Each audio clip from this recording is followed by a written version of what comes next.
sounds of the Daily Deep Cut intro. That is where you are. It's brought to you by the Beat Sessions, and I'm your host, Mitchell Weary. Hope you all had a fantastic week. If you celebrate Christmas, hope that was a great day.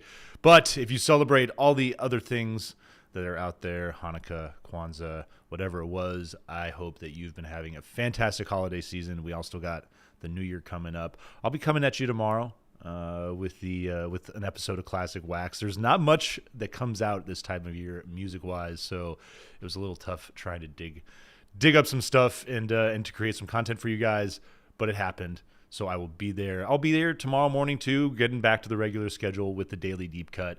I am going to start pushing it back an hour later though. So it'll be 8 a.m. Pacific Standard Time, 11 a.m. Eastern Standard Time. That's what we're going to roll with. I think that's ultimately what is going to fit the schedule a little better. But this show, brand new, going to keep it open for a few weeks and then switch it over to the members only format. It's 99 cents a month. That really goes a long way to help me out, help me to develop the channel, get more microphones, cameras, better software for editing, and all that good stuff. So thank you for your support, every single one of you, even if you're just clicking and liking videos, sharing content. It's greatly appreciated. I cannot thank you all enough.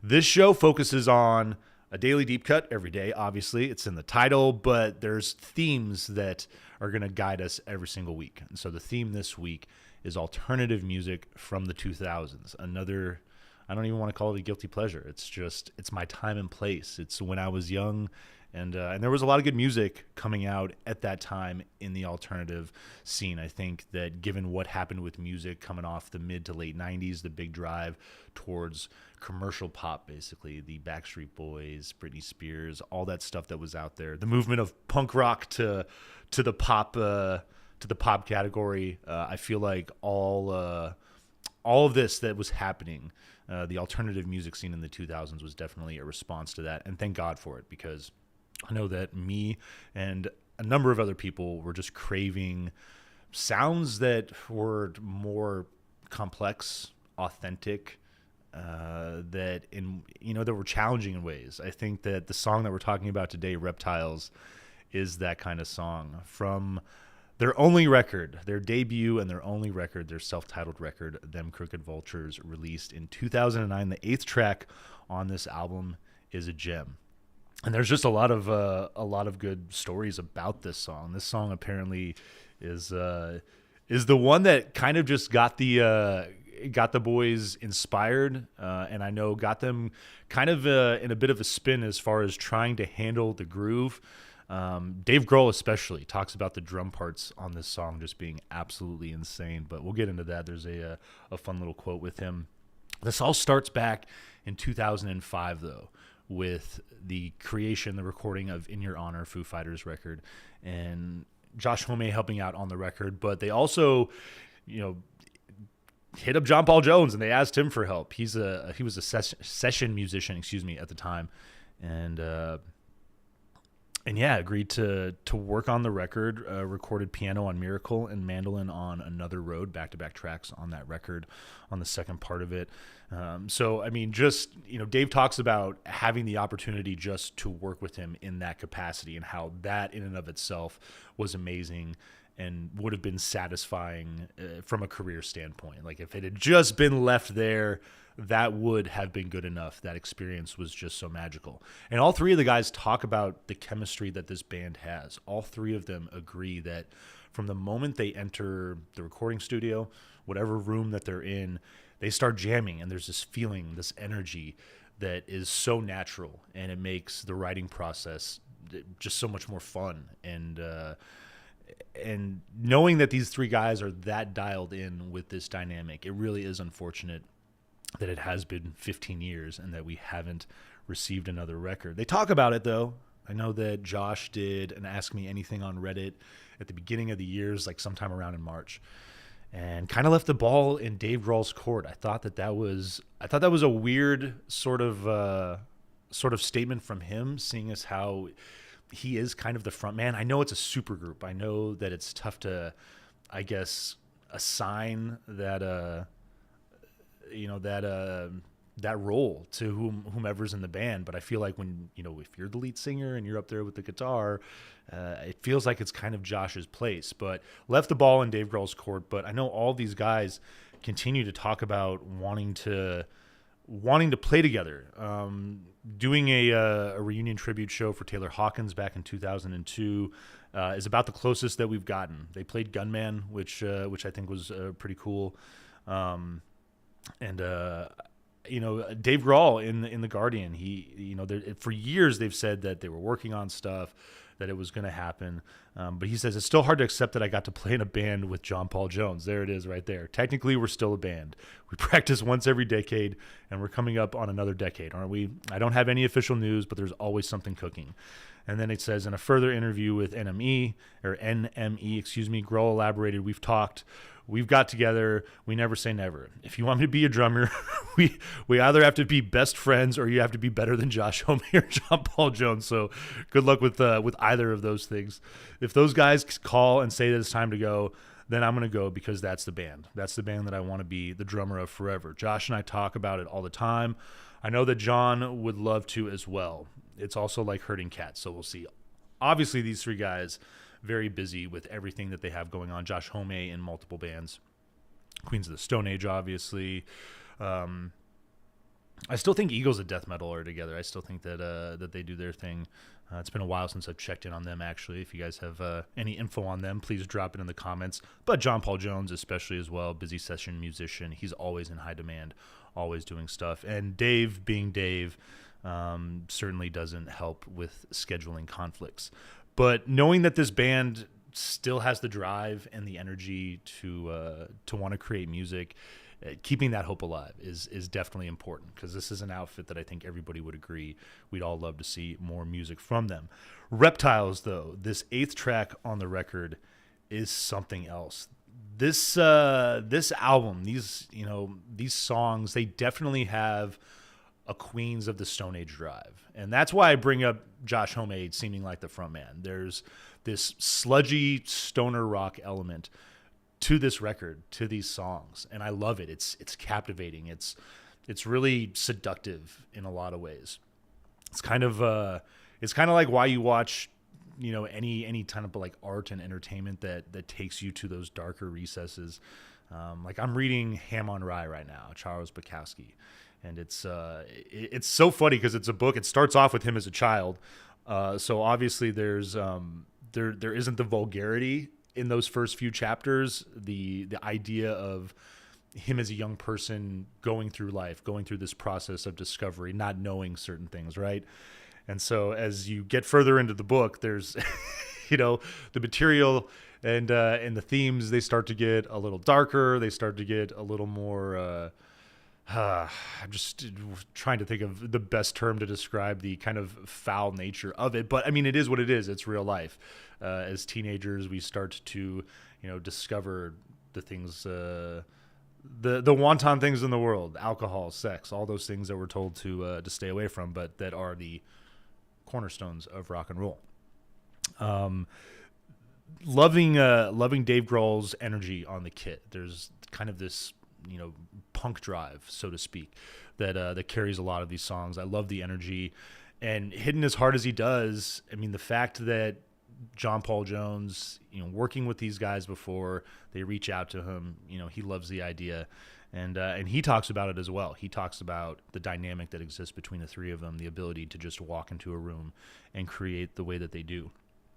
And so loving John Paul Jones and his energy on the record, working with more of a picking technique than the way that he played in Zeppelin. These songs are harder. He talks about being able to take advantage of the downstroke and the upstroke using the pick.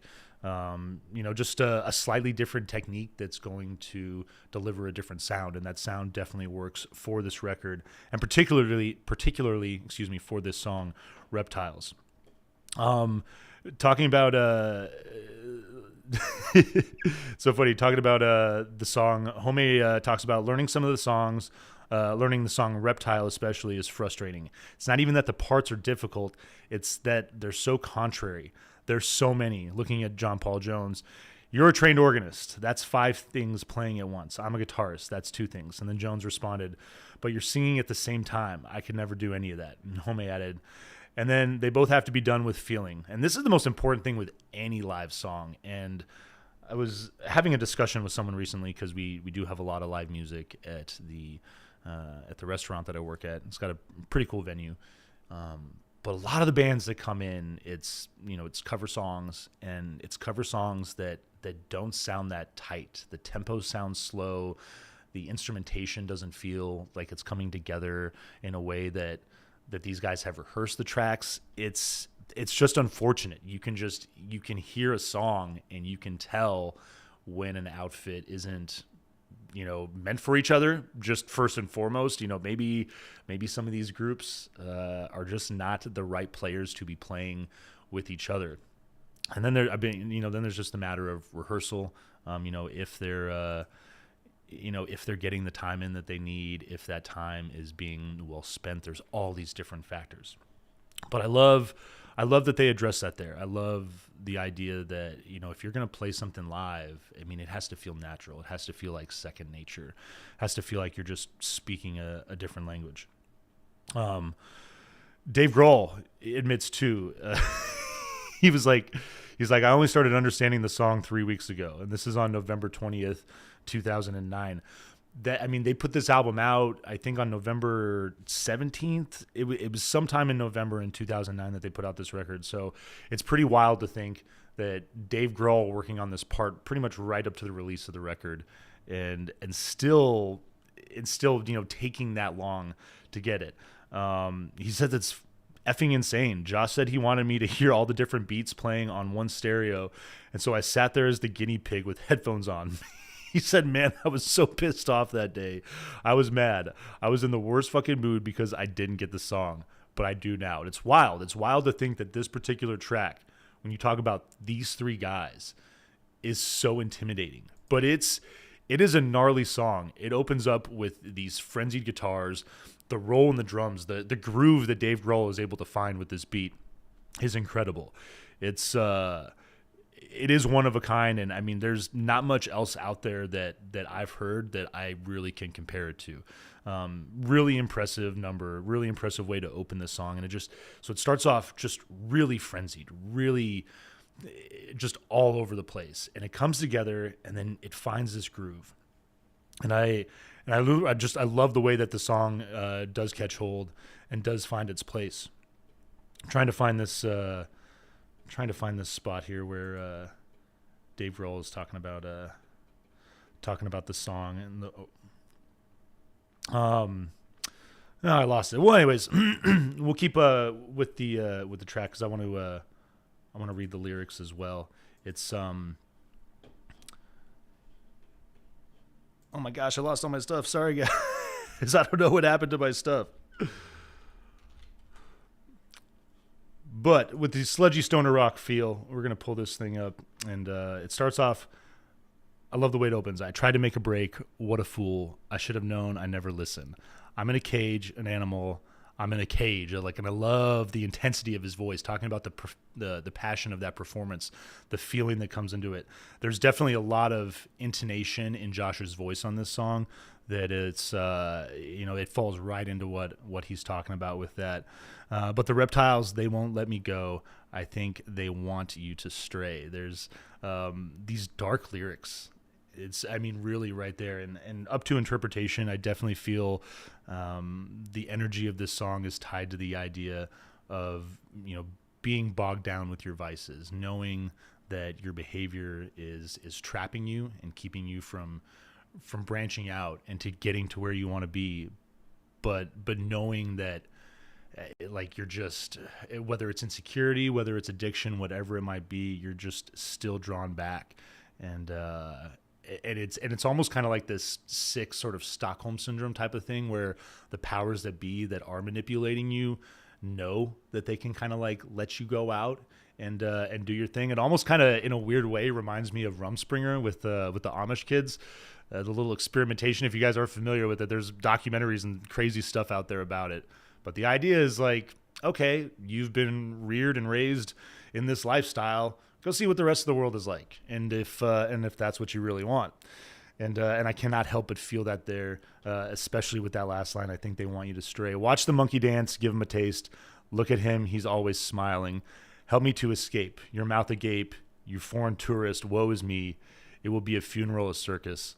I'll rap on the cell door. And I love the shift in this song when it gets into the chorus. It just finds this, the groove is still there, but it finds a tighter, breezier air. I mean, the chorus hits this spot where it's so mellow and so chill. And talking about that stoner rock feel, I like the impact of this track, the way the frenzied verses kind of like shock you back into reality.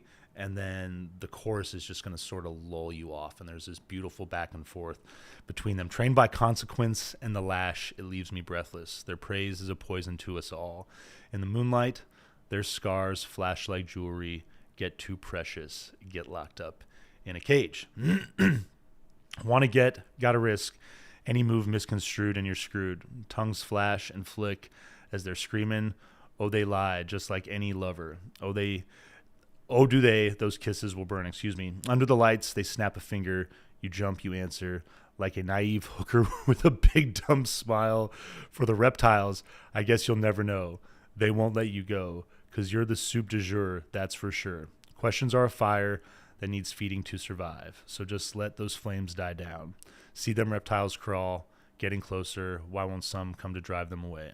Don't rest too long. It's a mistake you can't take back. Take one lying down for a change, and oh, it's like cleaning up. After an orgy when it's over, I wish someone would burn this place to the ground. So this song in general, I feel, is a reflection of this album as a whole. Again, the darker themes that it explores, the way the music matches, as far as the sludgy, heavy rock and roll that's at work here. But it is groovy. I love that. And I think that all three of these guys would agree that such an important factor when it comes to making good rock and roll music. You should be able to dance to a good rock and roll song. At the end of the day, it should have a groove. It should have a good beat that gets you going. Obviously, there's balladry. There's certain other types of songs that are meant for certain purposes. But this album from start to finish, high impact, high energy. The guitars are loud, in your face, big, fuzzy, sludgy, and Reptiles is one of those tracks that, you know, given it's towards the back end of the mix, I feel like it doesn't maybe necessarily get talked about as much as it should. Versus songs like No One Loves Me and Neither Do I, Mind Eraser, No Chaser, New Fang, Dead End Friends, Elephants. I mean, the first 5 songs on this record are all bangers. They are all phenomenal. And I would say that this record from start to finish is quite an impressive project. But you get a little further than halfway through this, Reptiles to me is the feature track on this record. The timing signatures and everything that goes into the chaotic mix and the way that they're able to bring it all together, just the three of them, makes this, to me, the most impressive track on the record, and a great way to start off the week with 2000s alternative rock deep cuts. If you haven't heard the song Reptiles, check it out. Check out this whole record. It is worth your time. And have a good Monday. We will see you tomorrow on the Daily Deep Cut. Take it easy, guys.